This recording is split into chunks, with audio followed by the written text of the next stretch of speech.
Hey, what is up, fellow Cynics? Hope everything is going great. So Apex Season 8 Mayhem will be releasing this Tuesday on February 2nd, and with it is going to come a lot of cool changes and much needed changes for sure. We will also be getting a new character named Fuse, and he's kind of that cliche loose cannon on the edge, shoot now, ask questions later type of guy. So it looks like a very fun character to play. I'm excited to try him out. With the intro to this new character, Respawn also announced that there will be a map overhaul to Kings Canyon, and they kind of stated that Fuse's entrance into the game obliterated Kings Canyon.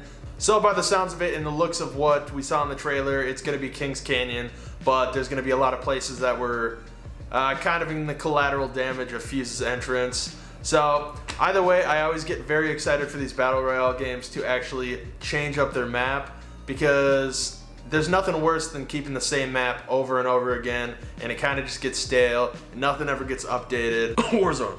The new season will also include an all-new weapon, the 30-30 repeater rifle, along with, of course, 100 new battle tiers to get all of that cosmetic goodness that we all secretly love but complain about. As excited as I'm sure we all are to play Season 8 of Apex Legends, that was not the only exciting Apex news that was released this week. There were recently some leaks that are giving us reason to believe that Apex might be joining the Switch lineup sooner than we thought. Now, it already kind of has been common Apex knowledge that it is coming to the Nintendo Switch eventually. It has even gotten a rating already, which means the game is usually right around the corner from releasing on whatever it's coming out on. But the real golden question is basically, when are we expecting it to actually launch on the Switch? This latest Nintendo Switch Apex news was released by a Japanese Nintendo website. And basically they posted a promo for Apex stating that it's got an upcoming release in the coming days, or at least near future. The ad does also go on to talk about Season 8 and how it will be pouring more gas on the fire.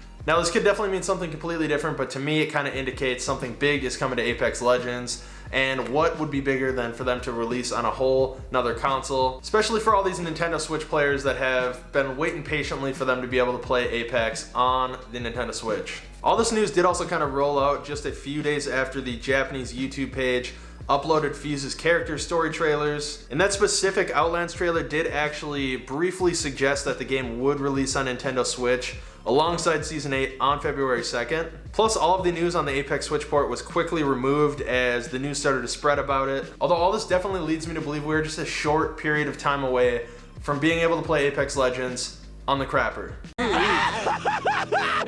Finally! But if we do not see a Switch launch for it on the beginning of Season 8 on February 2nd, I'm guessing we can most likely see it around March. A lot of other people are thinking that time frame as well, if we're not seeing it when Season 8 releases. Anyways, that is all of the Apex Legends news that I have for you this weekend. But I do genuinely want to know what you guys think of Apex going over to the Switch. Do you think it's gonna work out? Do you think it's gonna be dumb? Make sure to drop those comments down below. And then it is our Saturday news story, which means it is time for Comment of the Week. If you guys were unable to watch Blake's video last week, he did talk about how Microsoft basically came out and said that they were gonna up the price of Xbox Live Gold, and then like an hour later changed their minds about it and said, never mind, we are not actually going to do that. But the comment of the week this week is from Jet, and he said, that's an interesting approach for Microsoft, but I think it is in their best interest to keep the prices down.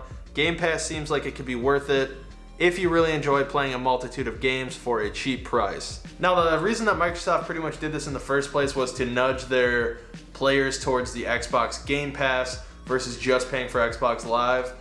So I do think it's kind of weird that they went with that approach, and obviously they had a change of heart pretty quickly. But to me personally, it's like, okay, these people are paying for Xbox Live Gold versus Game Pass because they don't want Game Pass. So why are you punishing the people that don't want to use your product? And don't get me wrong, Game Pass is a great product, but there are a lot of people out there that have their, couple games, few games that they like to play, and that's really it. They just play those for a long time, and maybe a game comes out eventually that they like and they pick it up and they play that for another 100 hours, 200 hours. So I think Xbox just has to realize not everybody wants to sit and play hundreds of games at a time, which obviously they figured out, otherwise they wouldn't have flip-flopped like that.